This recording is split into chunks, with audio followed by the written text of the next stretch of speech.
നമ്മൾ അങ്കമാലി മാങ്ങാക്കറി വെക്കാൻ പോവാണ് ഗൈസ്. കുറെ നാളുകൊണ്ടുള്ള ഒരു ആഗ്രഹമാണ് അങ്കമാലി മാങ്ങാക്കറി വെക്കാൻ. തിളച്ച എണ്ണയാണ് ഗൈസ്. പിന്നെ എവിടെ പരിപാടി അവതരിപ്പിച്ചാലും ഇങ്ങനെ എന്തെങ്കിലുമൊക്കെ സംഭവിക്കുമല്ലോ. രാവിലെ ഉറക്കണിച്ച് ഇന്ന് എന്തുണ്ടാക്കുമെന്ന് ആലോചിച്ച് താഴെ ഫ്രിഡ്ജ് ചെന്ന് തുറന്നപ്പോൾ ലോയലിന്റെ ഒരുപാട് ഫുഡ് പ്രൊഡക്ട്സ് ഇരിക്കുന്നതാണ്. അതിൽ ഗ്രീൻ മാംഗോ കട്ടപ്പോൾ മാങ്ങാക്കറി വെക്കാന്ന് വിചാരിച്ചു. അടിയിലോട്ട് നോക്കിയപ്പോൾ ദേ കൂർക്ക ഇരിക്കുന്നു. ഞാൻ ആദ്യമായിട്ടാണ് കൂർക്ക കഴിക്കാൻ പോകുന്നതും വെക്കാൻ പോകുന്നതും. ഇങ്ങനെ വൃത്തിയാക്കി കട്ട് ചെയ്ത് ഫ്രോസൺ ആയിട്ട് കിട്ടുമ്പോഴത്തേക്കും നമുക്ക് വെക്കാൻ ഭയങ്കര എളുപ്പമായിരിക്കും. കറികൾ മാത്രം പോരല്ലോ, ചോറും കൂടെ വേണ്ടേ. ലോയലിന്റെ മട്ട റൈസ് ആണ് ഞാൻ ചോറ് വെക്കാൻ വേണ്ടി ഉപയോഗിക്കുന്നത്. കറികൾ ഉണ്ടാക്കാനുള്ള കുറച്ച് സാധനങ്ങൾ കൂടി പുറത്ത് പോയി മേടിക്കേണ്ടി വന്നു. കൂട്ടത്തിൽ ഞാൻ മീനും കൂടി മേടിച്ചിട്ട് തിരിച്ചു വന്നു. അങ്കമാലി മാങ്ങാക്കറിയും മീൻ പൊരിച്ചതും കൂർക്ക വിഴുക്ക് വരട്ടിയതാണ് ഇന്നത്തെ നമ്മുടെ ഡിഷ്. ഇതൊക്കെ എന്റെ സ്വന്തം റെസിപ്പികളാണ്. ആരും കോപ്പി അടിക്കണം എന്നില്ല, കോപ്പി അടിച്ചാലും കുഴപ്പമൊന്നുമില്ല. നല്ല ടേസ്റ്റ് ഉണ്ടായിരുന്നു കേട്ടോ.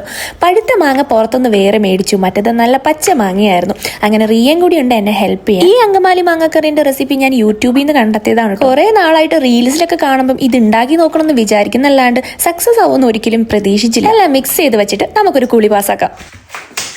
അപ്പൊ തുടങ്ങല്ലേ. കുളിച്ച് മടി പിടിച്ചൊരു ഉറക്കമൊക്കെ കഴിഞ്ഞ് വന്നപ്പോഴത്തേക്കും സമയം ഏകദേശം 7-8 മണിയൊക്കെ ആയി കഴിഞ്ഞു. അപ്പൊ തേങ്ങാപ്പാലൊക്കെ ഒഴിച്ച് നമ്മുടെ അങ്കമാലി മാങ്ങാക്കറി ഇവിടെ അടുപ്പിലിരിക്കട്ടെ. അതിന്റെ കൂട്ടത്തിൽ നമുക്കൊന്ന് മീൻ പൊരിക്കാം, കൂട്ടത്തിൽ കൂർക്ക വളർത്താം. പണ്ട് ഉരുളക്കിഴങ്ങ് മെഴുക്ക് വരട്ടി പോലും അമ്മ ഉണ്ടാക്കി തരുമ്പോൾ കഴിക്കാത്ത കുട്ടിയായിരുന്നു. ഇന്ന് സ്വന്തമായിട്ട് എന്തൊക്കെ സാധനങ്ങളാണ് ഉണ്ടാക്കുന്നത്. മിക്കവാറും വീട്ടിൽ ഫുഡ് ഉണ്ടാക്കാനുള്ള എല്ലാ ഫ്രോസൺ മിക്സും ഞാൻ ലോയലിൽ നിന്നാണ് മേടിക്കാനുള്ളത്. അവിയൽ മിക്സ്, സാമ്പാർ മിക്സ്, കൂർക്ക, തേങ്ങ, കുഞ്ഞുള്ളി തുടങ്ങിയ എല്ലാ സാധനങ്ങളും 3 കറികളും ഒരുമിച്ച് വെക്കുന്നതുകൊണ്ട് ആർക്കും വലിയ സംശയമൊന്നുമില്ലല്ലേ. അല്ലെങ്കിലും എന്റെ റെസിപ്പിയൊന്നും ഇതുവരെ ആരും ട്രൈ ചെയ്ത് ഞാൻ കണ്ടിട്ടില്ല. അങ്ങനെ ട്രൈ ചെയ്യാതിരിക്കുന്നതായിരിക്കും ബെറ്റർ. പക്ഷെ ഞാൻ ഉണ്ടാക്കുന്ന ഫുഡ് എനിക്കിപ്പോൾ ഭയങ്കര ഇഷ്ടമാണ് കേട്ടോ. മാങ്ങാക്കറി അടുപ്പിൽ റെഡി ആയപ്പോഴത്തേക്കും നമുക്ക് അതിന് വേണ്ടിയിട്ടുള്ള കടുക് പൊട്ടിക്കാം. അതാണ് ഇപ്പൊ കണ്ടുകൊണ്ടിരിക്കുന്നത്. കറിവേപ്പിലൊക്കെ ഇവിടുന്ന് ഫ്രോസൺ മേടിച്ചതാണ് കേട്ടോ. പുളിപ്പുള്ള ഫുഡുകൾ നോർമലി എനിക്ക് ഭയങ്കര ഇഷ്ടമാണ്. അപ്പോൾ ഒരുപാട് നാളുകൊണ്ട് കഴിക്കണം എന്ന് ആഗ്രഹിച്ചൊരു ഫുഡാണെങ്കിൽ കലക്കി.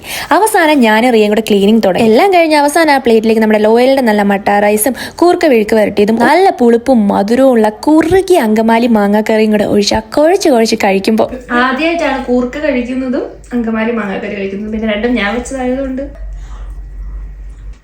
നമ്മളെ മുഖം ഇങ്ങനെ ഇരിക്കണം.